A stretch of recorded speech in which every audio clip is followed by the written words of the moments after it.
We now move on to our final session of this event. We have the privilege of seeing some of our industry's leading voices take the hot seat. And to moderate these leaders, we have the industry veteran himself, Mr. Suresh Kumar. Mr. Kumar joined ITC Hotels Limited in 1978. His career, spanning over 4 decades, commenced as general manager in 1987, and after that, VP Operations ITC. Joining him on stage are Mr. Arjun Sharma, Chairman, Select Holiday Resorts; Mr. Manav Thadani, Founder Chairman, Hotelivate; Mr. Nikhil Sharma, Managing Director and COO, South Asia Radisson Hotel Group; Ms. Ranju Alex, Regional Vice President, South Asia Marriott International; and Mrs. Zubin Saxena, Senior Vice President and Regional Head, South Asia Hilton. Hi. After roasted and toasted, probably I thought this will be the session, but I think we are all on a hot seat. So I think what is going to happen in the next half an hour, 45 minutes, is just to facilitate, because I also don't believe in moderation. So this is the first time that I'm a moderator. So I'll try and see how reasonably I can facilitate this session. So my question will start now. Manav has a habit of putting me into either hot seat or hot spot. So Manav, thank you so much that you always do it to me. So I think we'll begin. My first question is to three of you. Or I'd rather request that if you can start in 2 minutes each, 2 to 3 minutes each, and just share with us as to what is the landscape that each of your brands have in India, what is the size, what is the portfolio, and the kind of operation that you do. Let you go? Okay. No, we can. I'm happy to Zubin, go if ahead. you like. Yeah, no, I think it's going great for us. Great landscape. Set to double growth in the next 3 years. Doubling footprint. Over the last 15 months or so, we've announced plans to grow growth 10x. We've signed. We believe India is a mid-market growth story for the long term, and I think that's a lot of what has been discussed. Over the last day and a half, we have announced plans to be ahead of that growth in this market for the long term. 150 hotel deal with our partners Embassy for Spark by Hilton, and then we did a 75 hotel deal for Hampton by Hilton. So clearly focused. Service segment is the growth story for India. Luxury continues to grow. Looking at multiple hotel announcements that will be forthcoming. This year we signed a Conrad in Jaipur. Signia's here. We're signing Hiltons. So all of that is growing very well. Over and above that, we are, for the second year now, Hilton is India's best place to work. And I think that's something which we are extremely proud of. And again, culture is the bedrock of the company, of the values Hilton has. So that continues to grow. Some amazing partnerships with Deepika Padukone and Siddharth Malhotra. One of the most viral campaigns of the year was a Hilton campaign with Siddharth. There's more coming that will continue. We doubled our teams, put in a lot of resources in growth, in operations, in our commercial setups, doing, technology-oriented campaigns, on WhatsApp marketing, things like that. So that continues to happen, and so that's broadly how the Hilton landscape is looking, and I can tell you it's the right time for the brand. We are growing. And of course, the performance, which is the most important thing, continues to be superb across all brands. So that's lovely. A little bit from us. Ranju? So good evening, everybody.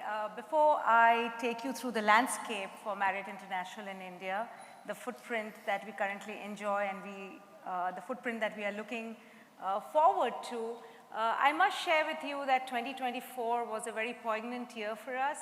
Marriott opened its first hotel in India in 1999 with the Goa Marriott Resort and Spa.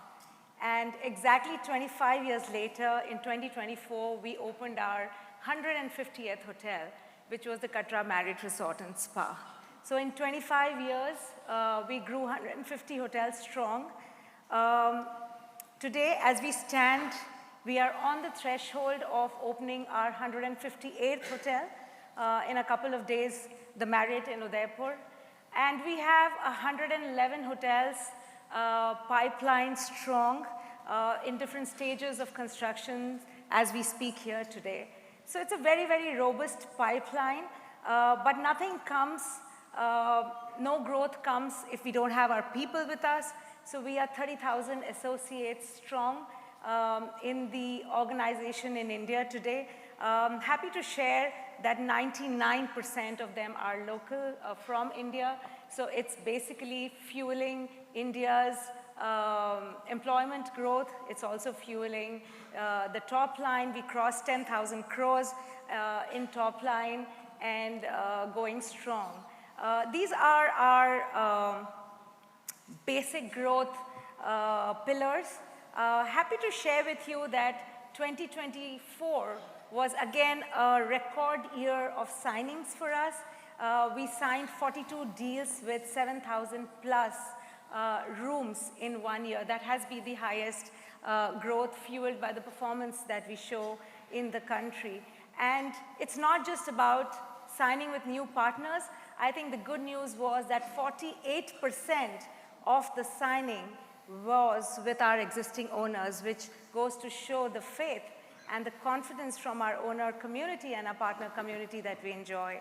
So overall, a very, very robust growth, not just for hotels, but for our associates. Our guest sentiment is extremely strong. So overall, a great platform, and we look forward to some very, very fruitful years, riding on the wave of the India growth story as well. Brilliant. Thank you. Good evening, everyone. I represent Radisson Hotels. We've been in the country for 26 years on the shoulders of Mr. Kachru. And for those who've asked, how old is he? He's exactly 26 years old. So he started working when he was 1 year old, and that's really led to Radisson's growth story in this country. 207 hotels, including pipeline. We have 50% of our portfolio is in Tier 2, Tier 3, Tier 4 cities. And when I say Tier 4 cities, these are locations which are resort locations like Saputara and Kapoli and so on and so forth, where really the India growth story is. Record year for all brands, and I speak on behalf of everyone. I think we can all speak our numbers, 36 signings last year. We've already crossed 20 plus signings this year. So this just seems to be the golden era in hospitality at the moment, and I look forward to growing not only the brand, but hospitality in totality through scaling and through other initiatives in this country. Now, quickly coming back, since the heading says what the next 20 years tell us. Now, having understood where you are today, what are your expansion plans? And where do you think you're going to plant your brands? Have you identified markets? Or you think there are markets where you must be there? So are you getting those vibes now? Because it's a long-term planning. So are you getting somewhere near to sniff and say, this is where we want to be, and our direction is this? 1 minute.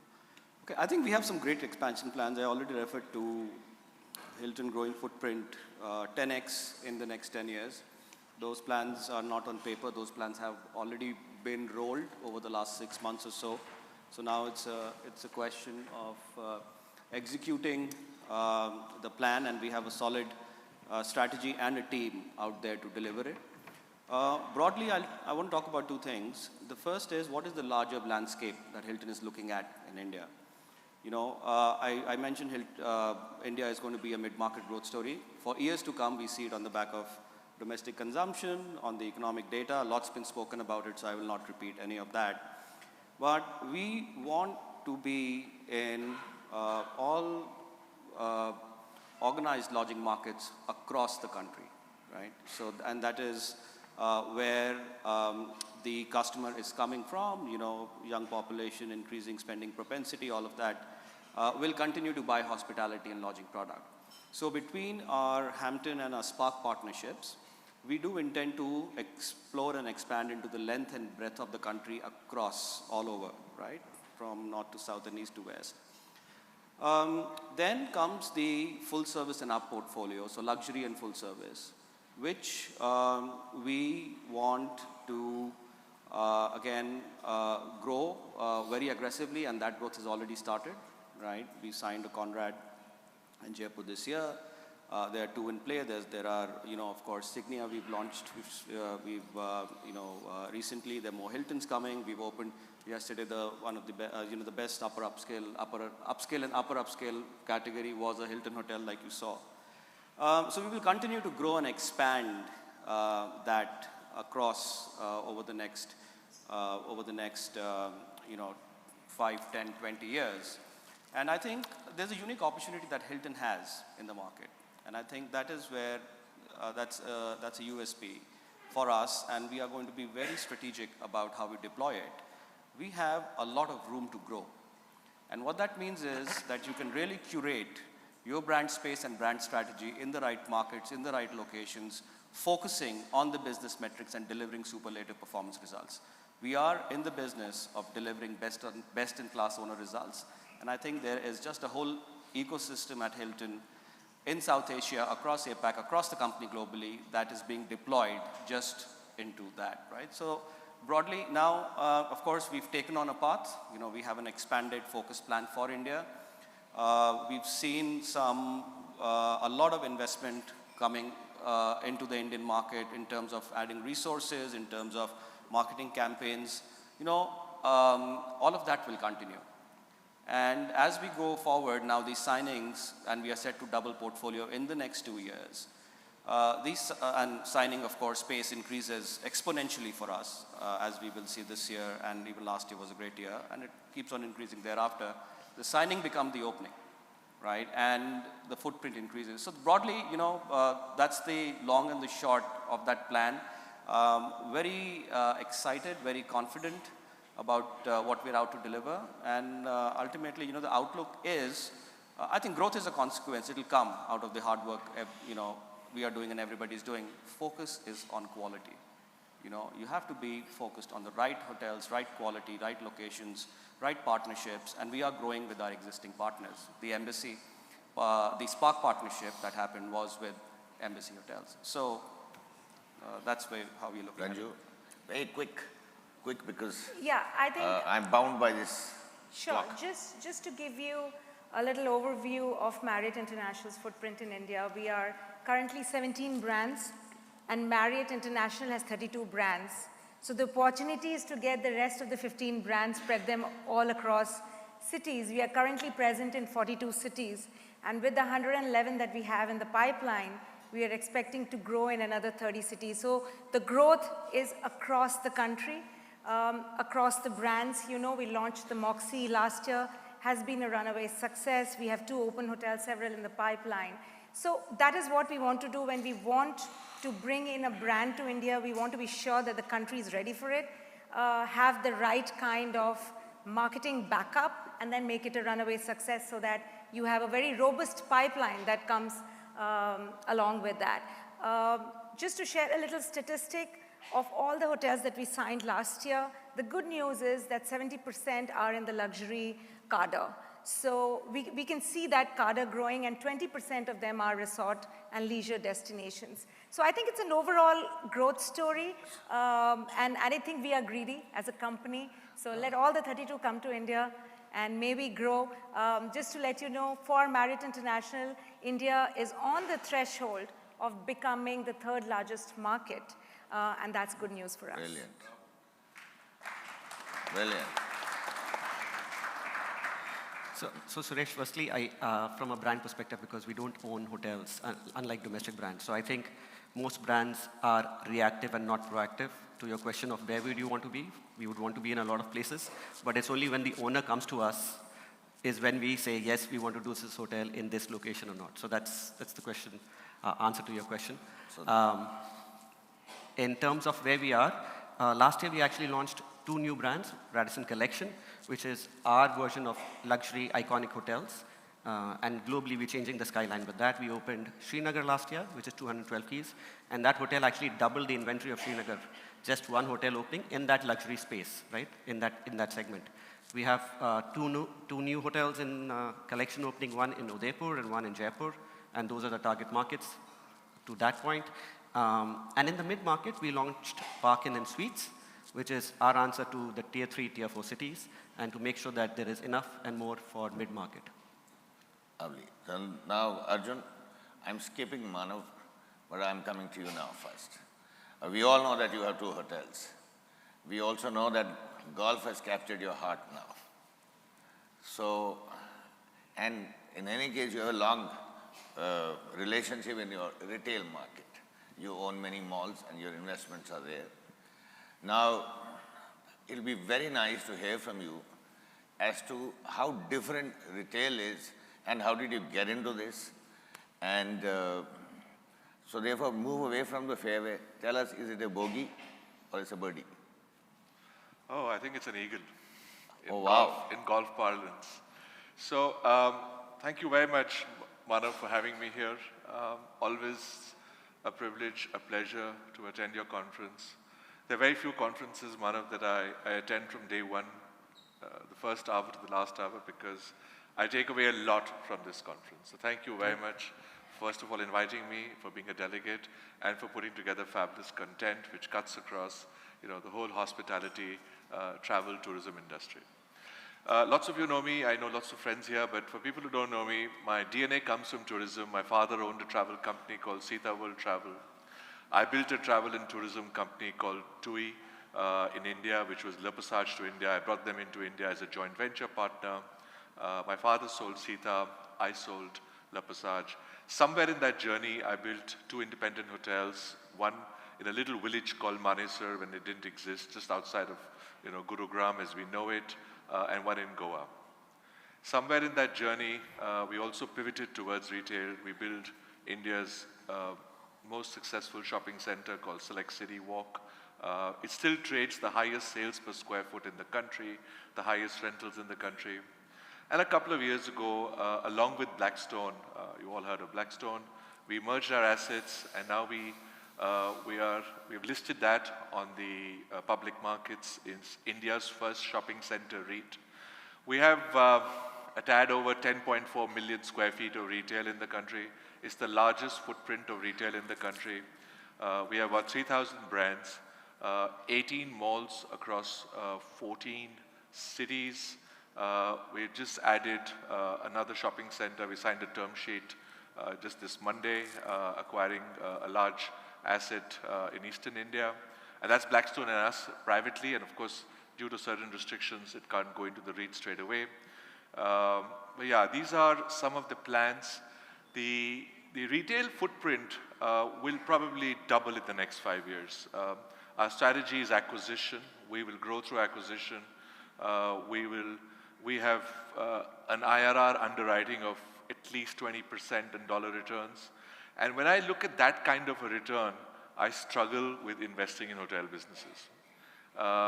When people ask me that, if you have to put the next dollar into play in the Indian market, where would you put it? Sadly, the IRRs in the shopping center business are far more, but I do enjoy and love the hospitality business. We have 2 independent hotels. So far, we've been fairly independent. We run them very well. My colleague Shekhar Sawant, sitting in the room, the audience, runs them very well. They give us a 45-50% GOP. I can't ask for more. But more and more, as I talk to friends like Ashi Chakanwala, whose board I served on in the inception in SAMI, and when I speak to my friend Manav, they tell me that the landscape is changing, the distribution patterns of the various large brands. And we saw that over the last 2 days, that there is a difference with all the loyalty programs, with the brand pull. There probably is a need to re-examine that strategy. The one thing I have learned in my life is I will pivot when it needs to pivot. I will not be stuck to just my ego or just the fact that I want to do it that way. I just believe that one should not try and swim against the tide. the tide is changing towards branded hotels, and we have 3 fabulous hotel CEOs, general managers, come CEOs, and all of you run fabulous hotels. So it's an inspiration to see it. But if I may ask them one question, with your permission. Yes. I want to refer to Ashish's point this morning. In this portfolio of brands you have, are they labels or are they brands? Because, that stuck with me. Are you as companies under-investing in your, Ranju, you have 35 brands as Marriott, you have 17 in India. Is it just running on the back of Bonvoy? Or is it really, really you're investing in each of those 17 brands as one would expect? I'm an entrepreneur. And if I have to choose the next brand for my hotels, my key question is, what is the investment you're actually putting into those 17 brands? Pardon me, I'm taking away your job. You have stolen my question. I've stolen your question. Okay. So I thought I'll turn it around. We'll add some fun in this panel. So Arjun, you're right. From the eyes of a consumer, maybe when you walk into the lobby of a hotel, how different is a Westin from a Sheraton or XYZ, right? But I can tell you one thing, that every brand, we did have a 2 to 3 year gray period when the acquisition had happened, where there were parallel brands running both with the Starwood and Marriott. We did have that. But I think we have worked very, very hard to make those differentiators, not just in the eyes of hoteliers. I know how to differentiate between an Aloft or a 4 Points, or say a St. Regis or a Ritz-Carlton. But I think in the eyes Were you there for Ashish's presentation today? No, I was No, not. you're not answering the question then. Yeah.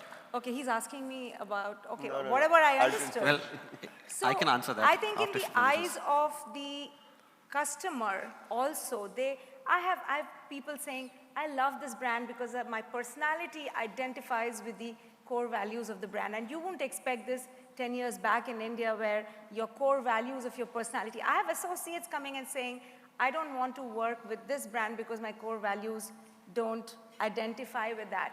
So I think we are doing a very good job with the brands.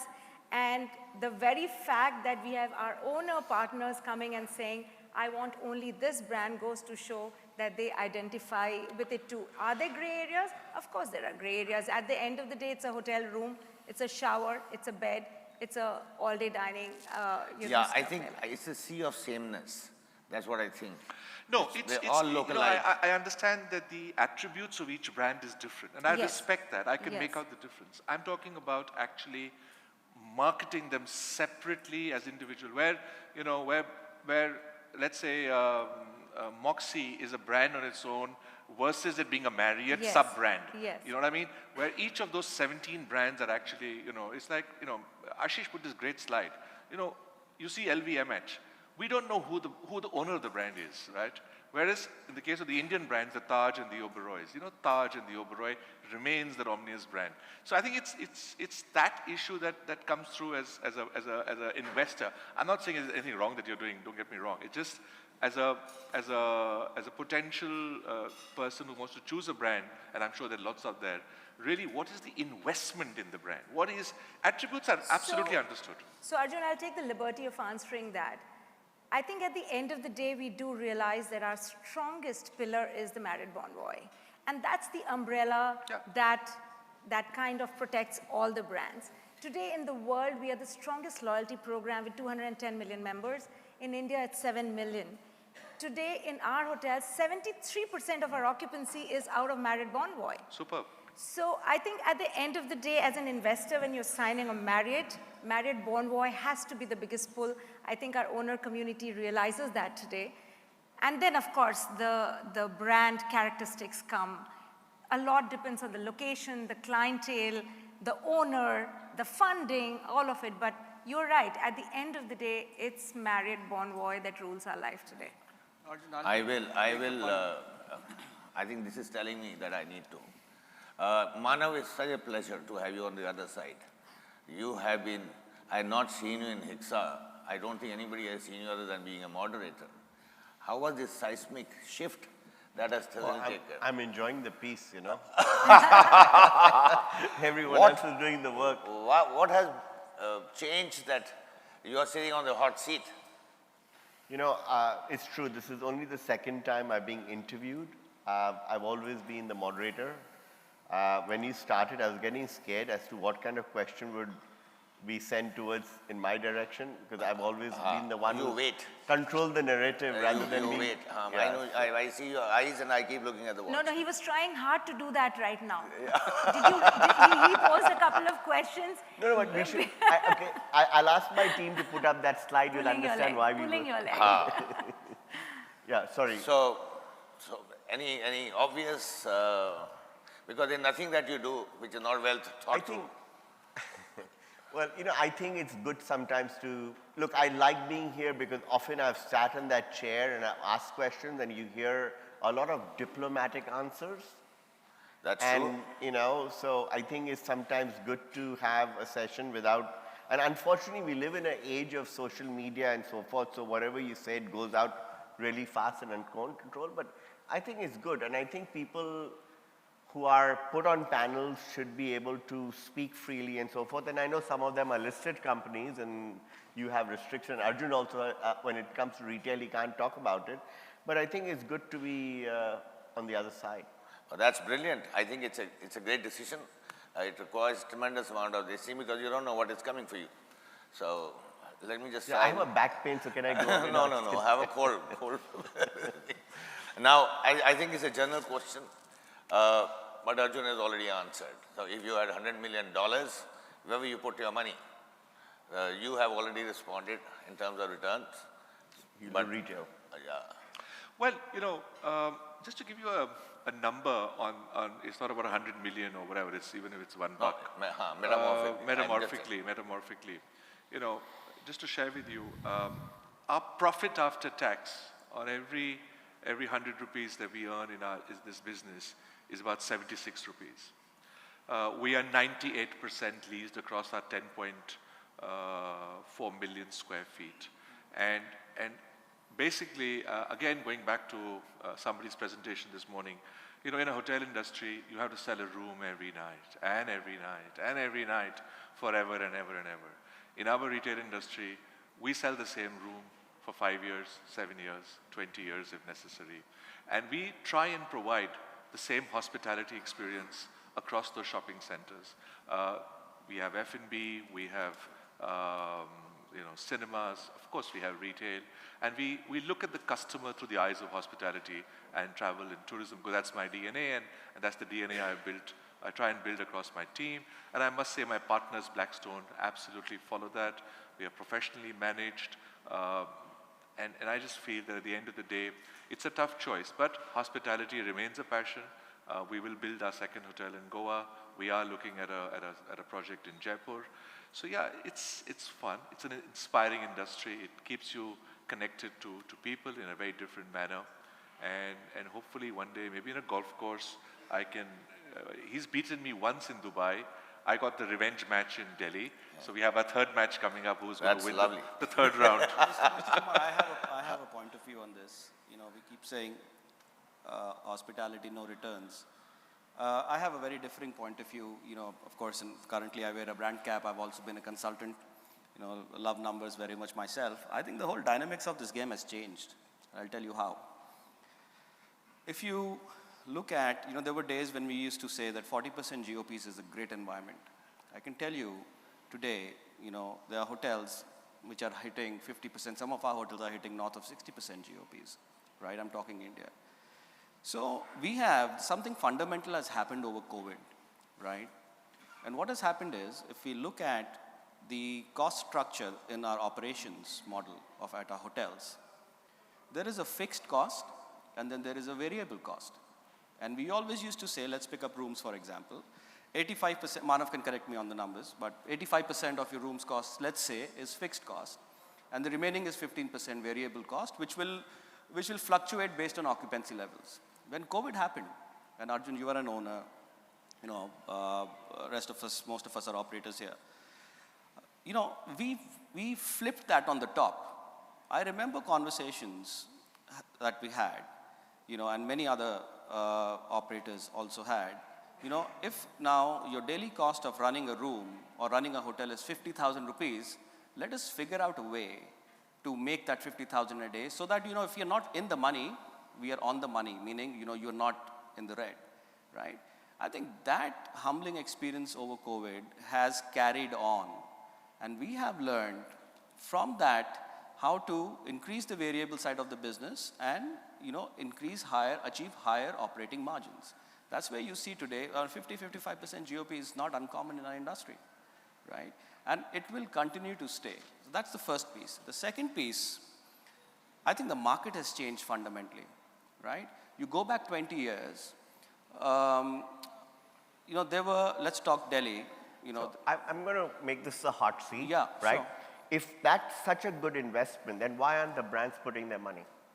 I mean, No, it right? depends on No, your... that's the I next mean, question. No, because And brands are the brand, exiting then it's from such a ownership. great investment, then the brand should also be putting in They're all money. exiting from Well, ownership. there are owner-operators in the room also. There are operators who are also owning, I think it depends on what the strategy of the company is, and that's what we follow. No, so I think the question was, Yeah. what is a better real estate? I'm not saying hotels don't make money. I'll go out of business if I start telling people that, don't invest. But I think the question was that if you had 100 Yeah, rupees or where 100 would you million, put this money? where would you put that? Whether it's in And- leisure or yeah. retail or that was the... Yeah, so let me answer that question. When I wear the hat of a hotelier, I would say that I think the Indian hotel industry has to now realize that it has to move and embrace more branded residences. You have to bring down the cost of capital. See, understand my thing. We have just, confidentially speaking, deployed a very large amount of money in this asset in Eastern India. We have underwritten a 20% dollar return over the next 5 years.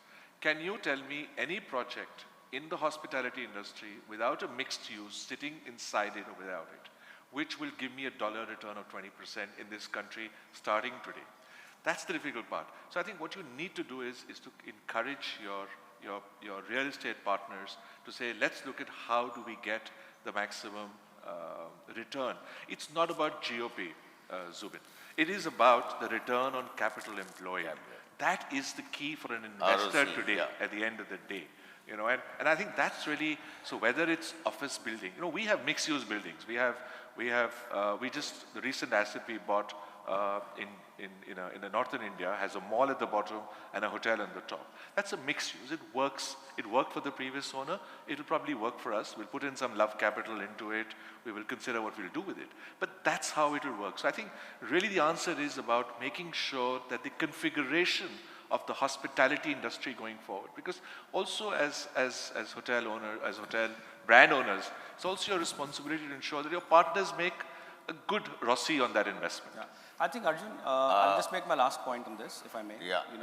I think it is capital chasing different asset classes, and what asset class makes the best sense in what location. It's the concept of highest and best use, right? So I think in some places a hotel would make sense, in other places retail would make sense, other places offices would make sense. That's my response to that. I think this is a much deeper conversation we can. I would love to engage in this with you, but offline. But I think that's my very simple response to you. No, But just Arjun makes his money in retail, but he spends it on hotels. So he's a true hotelier No, from he that spends it perspective. with us at the conference. Yeah. Anyway, my next question was that there was a time 50 years ago, brands were chasing investors. Then brands started acquiring in the last 30 years hotels. But if I see it again, brands are also now exiting out of ownership of hotels and real estate themselves. So my understanding right now is it brands are also pushing now to make their presence and spread and the scale. They're also getting into, other than management contract, they're also getting into franchisee. Is franchisee the fastest route, and how would you respond? Because here is the financial power muscle and here is the operating muscle. So now, how do we look at this combination going ahead? Any response? Yeah, I'll tell you again, and to your point, the two recent big projects that we did with Embassy, with Spark, and with Hampton by Hilton were strategic license agreements. We will continue to manage full service and up. So that is our strategy. We are we are ultimately seeing a business mix which is a healthy composition of both the licensed as well as the managed parts. So I think that's the opportunity you have to play it. Thanks. I'll quickly get on to this. I think this is one issue that is being talked about, not now, but I think last 10 years the industry is also struggling on staffing and retention. How are people being retained? I am only trying to understand whether this is applicable only to our industry, or it is specific only to a hotel industry, or it is in general that people are short of staff and trained people. So any response on that? Any one of you? I missed the question. I couldn't. Is talent an issue? Retention. Retention Staffing and retention. Is it hotel specific? In our industry or is it happening to all the industries? I think hospitality in general always had a high turnover ratio compared to a lot of other industries. It's just that the options available to people are so much more, and the ultimate goal in life for the new generation is very different to what our generation used to be. I remember when I passed out of IHM Calcutta, we had 4 companies. That's it, that we had to choose from.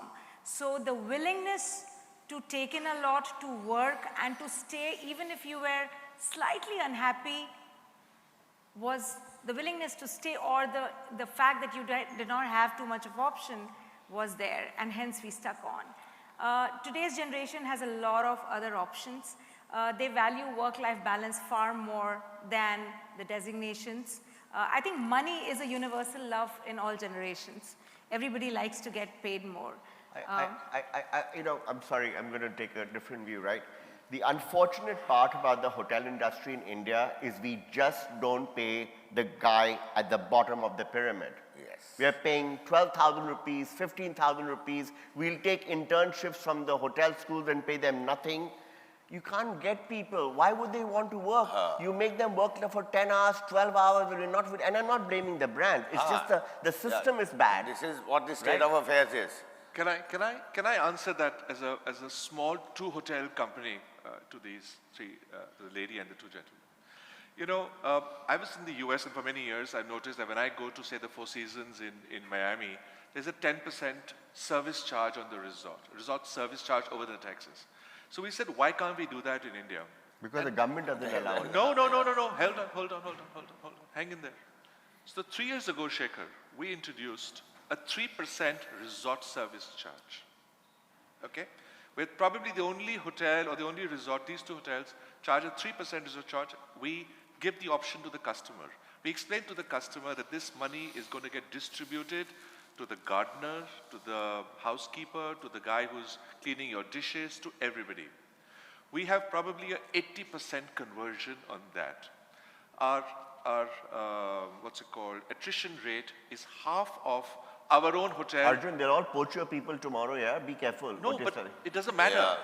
It doesn't matter, because at the end of the day, yes, the reason is that why can't we, as an industry, have a service charge concept? And again, by option to the client, it's not forced, it's explained on entry, and whether it's the weddings, whether it's the corporates, 80% of them pay it. It's a 3% service charge. Yeah, Arjun, but there has been an issue now from the government. It doesn't matter. No, you can't. That is why industry is struggling. But the point is that forget about the service charge. Why can't we pay better to the lowest point of the pyramid? When you're looking at GOPs of 50% we want to get talent from retail, we want to get talent from other sectors, but yet the hotel industry, and I blame everyone in this audience, we're all part of the system. We are just not paying enough for the guy who's coming out of school and the starting salary. The starting salaries are pathetically low for that guy or that kid who's been asked to work for 10 hours or 12 hours on holidays, on weekends. Of course, he'll never have a quality of life. And they'll want to go to some other sector. So I don't have Manav, this makes me... Just one thing, at the risk of sounding pompous, I must tell you that in the last 2 years, we have started something called the Life on Time campaign in Marriott Hotels. You must have read about it, where every individual, and you can walk out and ask anybody working here outside as well, works only 9 hours. You are clocked out after 9 hours. And should you work more because of work exigencies, you either get double the time off or you get paid for it within the month. I heard that. Now, Well when done. we started this 2 years It's back, changing. Well done. when we started this 2 years back, we got a huge pushback from the hotel saying the first answer was we need more people. And we said we are not going to give more people. You will be very pleasantly surprised to know that the impact on payroll on this overtime is 0.1%. In today's day and age where ADRs are growing double digit, Yes. a 0.1% on payroll that's a good is beginning nothing. And our attrition has come down in the last 2 years, has decreased so much. So these are things that I think we as an industry can practice. Lovely. I think Great it's a good leadership. beginning. It's a, Manav, since you asked this question, so I am now shifting a question to you first. Manav, my understanding is that you have built a reputation of being outspoken. You just did it. But has your candor, straightforwardness, has ever costed you in your business? Any major deals that you lost because you said what others are not willing to say? So, Look, I did start. because I think it's very important for us to know. I underlined something, right? Hoteliers have big egos, and if you can't pander to them sometimes, and even I have my own egos, obviously, right? As a full caveat. So we're all in the same boat. But yeah, it does hurt sometimes, right? I've said things to the media, I've said things to people. They don't like it. But as a consultant, if I can't be honest, I'm getting paid for something. And I'm being asked to show a mirror. And if I'm showing that mirror and you don't like what you're seeing, then it's really not my fault. The only fault is I'm holding it up. No, but does that become an industry whisper? Because you give... Sorry? Does this also become an industry whisper? You know what? At the end of the day... Because you're an unvarnished truth. No, at the end of the day, I'm not going to change. I've been here for 30 years, right? So That's lovely. So that is why you're on the hot seat. yeah, and that's why we did the roasted and toasted. No, I'm just kidding. Manav, I had another question because I thought I'll just quickly run through 9 minutes, but give me a grace for 5 minutes because there's a lot more that one can have. So my next question to you is that a lot of companies are now outsourcing their management, which means third-party management. You were in it, you went for this, and then you got out of it. Any lessons learned, or you think this is going to be successful in future? No, I think third-party management is really important. I believe in it, which is why I got into it. I think it's the way of the future, and what Zubin is doing, and I've seen Marriott starting to do it. In fact, Radisson was at one end going back to management, but I think again you're open. So I think third-party management is going to happen, and it should grow. I got into it thinking it's a great opportunity, but I'm slightly lazy. It's a lot of hard work. I'd rather play golf with Arjun. And my belief is in all the businesses that I am in, if I cannot be number one or number two, I should not be in that business. And not that we could not have done it, I'm at a point of my life where I have better things to do. I love running this conference. I have a new passion. I'm opening restaurants. I'd rather do things I enjoy and be at the top of the game. So quickly, a little more of goading. You have a very strong opinion on hotel sales resources. You think the time and 60% of the business is through OTAs and pipelines and their loyalty programs. What do you think is the future role of sales in hotels? I do have a strong opinion on salespeople and how things, and I'm sorry there's a lot of people here I would offend. I think the whole way we do sales at hotels is very different from the way you have people who are selling. I mean, I think a lot of sales is, wearing a tie, coming out there, trying to sell you something. I think that whole system has to change. You need people who can walk the talk, get out there. वो रगड़े हुए लोग हैं ना, वो selling things on the street. Yeah. That doesn't happen.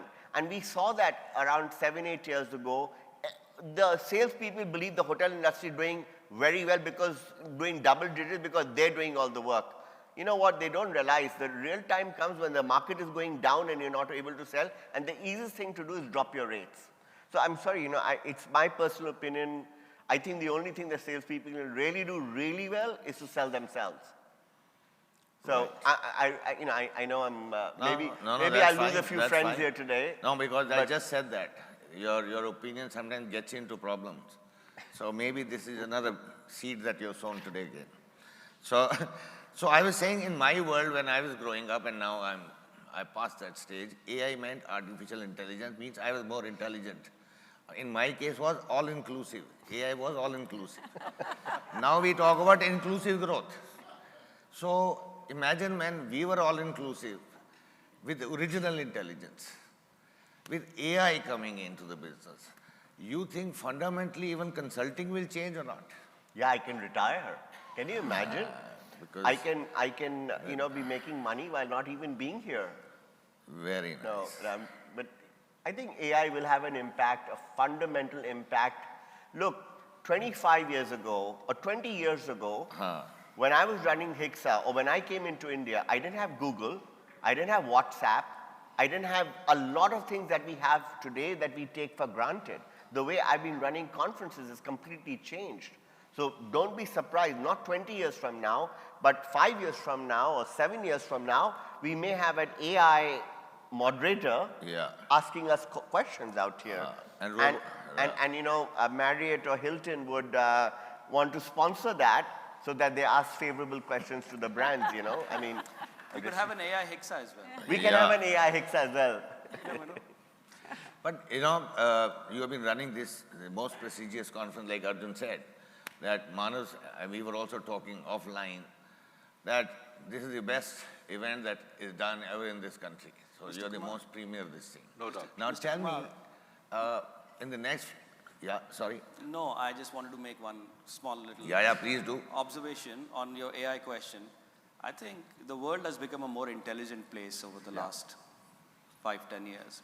And with the level of this artificial intelligence and supercomputing coming in, we in the next 20 years, that's what this panel is about, are going to be living in a super intelligent world. What it means is that for us as managers, your decision, your delivery systems, the productivity will increase. Will have to change. Yeah. So Manav, my next question was that being a region's premier hospitality, this thing, you think any opinion in the coming years that even conferencing or your perspective, how will it change? Actually, I've had a busy 2 days. Nani, but don't worry, you have been grilling the world. No, so. I think, look, conferencing will continue to change. I mean, we have changed in the last 4 or 5 years post-COVID. We've had to, it was easy. Earlier, you just did a conference, people came, but we've had to do experiential stuff. We have to change every year. We've started changing the venues so that people don't get used to the same thing. Look, I think things will happen. Tonight. Now, I will spare you, but with one question. Okay. Then I'll go on to the others. 3.5 minutes. Don't worry about that, You have worked with the global hospitality giants. But if you had to be brutally honest, who do you think is doing the worst job in India today in terms of hotel expansion and brand management? Actually, my friend Arjun. Yeah. I agree. And I've been carrying him. Look, it took me, and this is a true story, it took me 4 years to convince Arjun to use Hotelivate as his asset managers. And I think we did a good job. Absolutely. His is the first story when we send out an asset manager, we changed the story for him, right? And I've now been trying to tell him that he should get one of these guys to operate his hotels. So as far as I'm concerned, he's doing a worse job. Let me just ask Arjun this question immediately. Out of the 3 brands that are sitting on the table, if you had to choose one, which one? Okay, I will hazard that. The 2 of you don't get me wrong. I'll Two, probably the one that you're not choosing. There are two I'm not choosing. I'll probably choose Ranju purely because of the Bonvoy. I think that's such a powerful brand. I didn't disclose and the honestly, numbers to you yet. I know a lot of people. It's a whole thing with loyalty, and I think it's a very powerful brand, and I respect that. And not to say I disrespect anybody else there, but I think it's a very powerful brand. So I'll take that hazard No, but because I have yet my to only choose. point is I haven't disclosed Hilton honest numbers to you yet. You haven't disclosed your honest numbers. You know, so that's our Hilton Honors is delivering close to 60% occupancy into our hotels. So I think it's a question of the data you know. Okay, now it's okay. fun. Now you've thrown the. Now let the competition sweat a little bit. So I think that's important. Ranju, coming to you. Arjun, I'll come back to you because there's a lot to learn from you. So I will need at least 5 and 8 minutes from you on this. Marriott has been very successful in India, right? Because of your relationship, the owners, Vente, Sammy, Chalets, and all very stable partners. You also mentioned while you said. Would you say that this is by design or by default? Design completely. You had already We decided. don't work by default. We like to be safe. We like to be Can you confident. imagine you can ask the investor to invest money in you because you have designed the program like that? Yeah. That's lovely. Now tell us some of the secrets later because we would also need to It's do the this. power of the associates. The That's 30,000 lovely. That's lovely. associates. But do you also, many developers complain that the brands, international brands, they have such strict standards, brand compliance, that sometimes they overshoot the costs without aligning that to the profits. Now, does that hassle the owners, or they don't share that with you, but they share with the other world?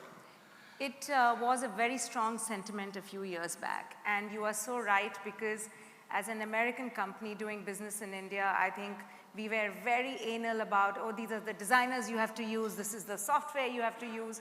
But we realized India over the years that India has a lot to offer as well. And this feedback came to us from our owners. And we have changed our tracks quite a bit and adapted ourselves. While some of the things are still very anal, like fire life safety, MEP and stuff like that, associate services, locker rooms, all that. But we have actually adapted a lot to the Indian scenario. And I think we are far more flexible than what we used to be. It's a journey. It's not something where we say, oh, we've arrived in life. But I think it's a journey where we've been flexible over the years, and we continue to find ways to be flexible for our owners. That brings the cost down as well. Oh, that's lovely. I mean, good to hear that, because I also think that when you look around how brands are churning out brands on concepts and price points. So you think there's an overload there, that too many brands are trying to occupy positions because there's money flowing in. So I think that's one thing that keeps confusing. Does it confuse the customer, or does it confuse the owner? Or is it the jurisdiction restriction that within 5 kilometers you can't have this? So you create another brand and say, let's get it on the 5.5 kilometers because the owning company or the brand is the same. Any comments from any three of you? Because you are the operating muscle. That's not our problem, I can tell you. So that's not Hilton's problem, he said. So that's just a question for a thought. It's a good problem to have, though. It's a good problem to have, but God save the owners, right? The muscle that you enjoy, you will have to decide one day. Okay, I think that comes to, thank you so much. I think you've been, I have to now. Congratulations, you just signed a new hotel. Now question for Zubin. You yourself said that you are now coming out, you have made big announcements. Now, these big announcements were also made many years ago, earlier with DLF, if you remember. Now, how sure are we that going forward, these are actually being executed and seen on the ground? Good question. Yeah, so one, in that moment in time, you make the best decisions, hindsight being 20/20, right? I can tell you what we are doing right now as a strategy. There is a fair amount of diversification happening across the portfolio, across our focus service and our full service and our luxury brands, which we will manage ourselves, right? So there is, second, the partner profiles that we have, both with Olive by Embassy, as well as, who by the way happen to be our largest owners, and we have 2 more hotels coming with them in Bangalore. And with Nile, they are solid partnerships. There is and there's a track record, already proven track record of hospitality delivery there. So we are very, very confident about the future plans. Thirdly, it is also about putting in the right resources and the right execution capabilities into the forward plan. And Right. we've done a fair amount of planning into all of that. So that's one part. Secondly, our organic pipeline continues to grow. Conrad today is one of the fastest growing luxury brands in the country. The brandscape for that brand is immense in this market. Same for Waldorf. Hilton continues to grow, and Hilton is going to be, present across all major state capitals and more, right? So we are already seeing that appetite, and I feel very confident about it, right? I think we are doing the right things. We are investing resources, marketing dollars, building up, sales teams, so on and so forth, everything in this market right now. And also, I think it is about timing.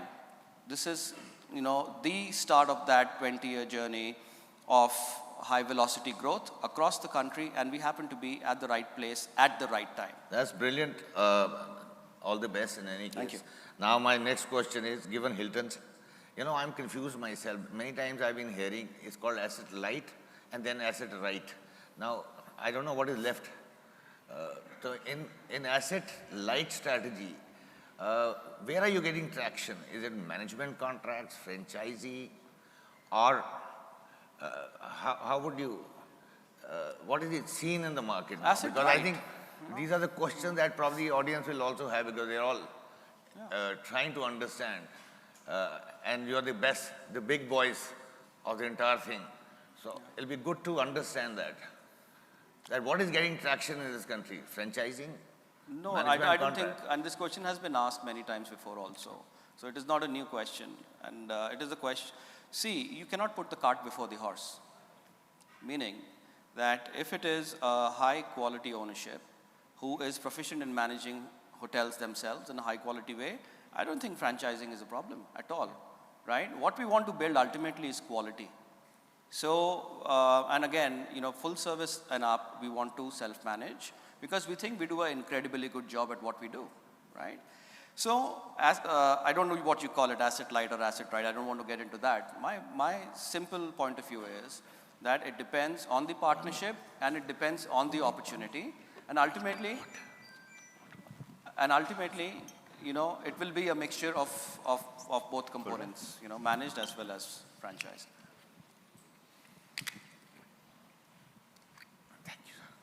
Yeah, thank you. Sorry. You will. I was thirsty of ideas actually, so I thought let me just pick up one. But thank you so much. I think that makes tremendous, it's a reassurance. Now, I have, I'm going to now, Nikhil, look at you. You're looking good. That is what we heard in Roasted and Toasted. So now only thing, if you can tell me, you happen to have the largest base of independent owners in this country. Is that a good thing or bad?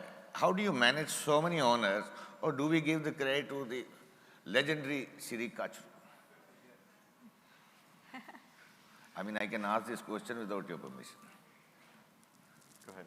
So we have more than 300 owners, and I think that's really where India has been, right? Because it's been an HNI market. It's not been a market that's very institutional-led. While you see that coming in now to grow in India, you needed to be speaking to those HNIs and to grow with those HNIs. And that's really where, I mean, we are 1 year older than MMT from that perspective in this country. And I think that's a great point. I mean, you are as local as global in our case. And if I can make an analogy, in India, Radisson and a Bata are treated as local brands, really. So, and that's a big plus for a country like us. So we have the global advantage, but we are treated as local as can be. Kavita likh rahe ho? Brilliant. Now I thought so. Right? I thought so.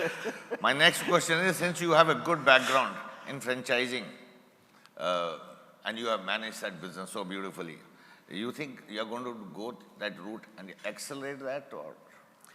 As an organization? As an organization. So currently our split is 50-50 of the hotels that we are operating, but going forward we are seeing more tilt on management. So about 70% of our future portfolio is actually management and 30% is franchise. But there is space for franchise to grow, and like Zubin said, with third-party operators, with MFS, you will see growth of franchise with the right partners. So absolutely, there is going to be growth for franchise. Thank you so much. Now, Arjun, questions to you now. And I think that will sum up. Okay. But I will have, I may need 5 to 10 minutes as to how fast you can. Tell me, you have been, what are some of the lessons of running the hotel business on your own, despite of all brands being in this country? Well, it's been a very interesting exercise. As I said, we started many years ago. I shared some numbers. It does well for us because we have a very lean, small team that runs it. It has a very decent GOP, literally running at par. And I've seen some benchmarking exercises of branded hotels at that space.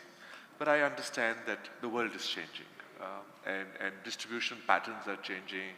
Consumer habits are changing, loyalty factor is changing, and there is a place for everything. We have seen some fiercely independent hotels do very well, whether it's my friends CGH Earth in South India, whether it's Priya's Park Hotels, they've done very, very well, and there is a space for everybody. So it's not that, but yes, 2 assets, maybe growing to another couple of assets. And of course, most of our focus being on the retail side of the business, I feel the time has come to at least examine. And I also understand that all the brands, whether it's the Marriotts or the Hiltons, or even, for example, the Hyatts, have now softer brands like Tribute, like Destination by Hyatt, where you can still retain your individuality, and you can have, the power of the distribution, some best practices, synergies can be built into it. So I think there is, while the growth of the main brands is growing on, the advantage of having these sub-brands allows some independent hotels to coexist with the larger branded story. So I think it's a very interesting journey. And of course, insight. I will lean on my friend Manav to guide me into where it is. And then maybe if I have to blame the choice, I'll blame it on him. So let him have the enemies rather than me. But yeah, it's an interesting exercise to go through. And I think the opportunity is probably right at this stage. We've put in a large amount of capex into renovating the hotels. One hotel has just finished 30 years. The other one has finished 25 years. So it's been a good long journey, and I think that's sufficient time to test it. The Rossi has not been bad. Now, one thing, last question before we conclude. And with so much of vast experience in travel trade, one has been hearing in the last 2 days that inbound traffic in India is on a decline, hasn't changed. Who else more than you can respond for the general audience knowledge? So if you can enlighten, but you have 5 minutes. No, we have 30 seconds. Okay. No, so let me give you maybe I'm getting calls from my team. Okay, so maybe let me give you a quick spiel on that. I think we as a country need all kinds of tourism. Domestic tourism is very powerful, very strong. Business travel has been very good. The wedding market is holding up the industry. MICE is holding up the industry. What we are lacking seriously is the inbound industry. Now, if you look at one particular statistics, between Indigo and Air India, there are some 1,100 aircrafts on order.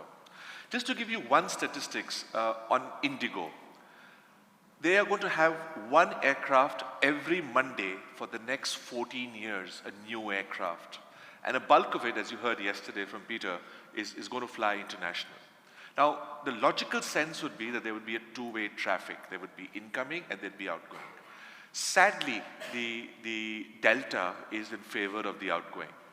Today, outbound market is approximately, give or take, between 15 to 20 billion outside.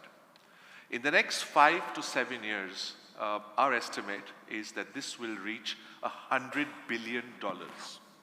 It will probably be the biggest drain on the Indian foreign exchange after petroleum, gold. It will be the outbound tourism.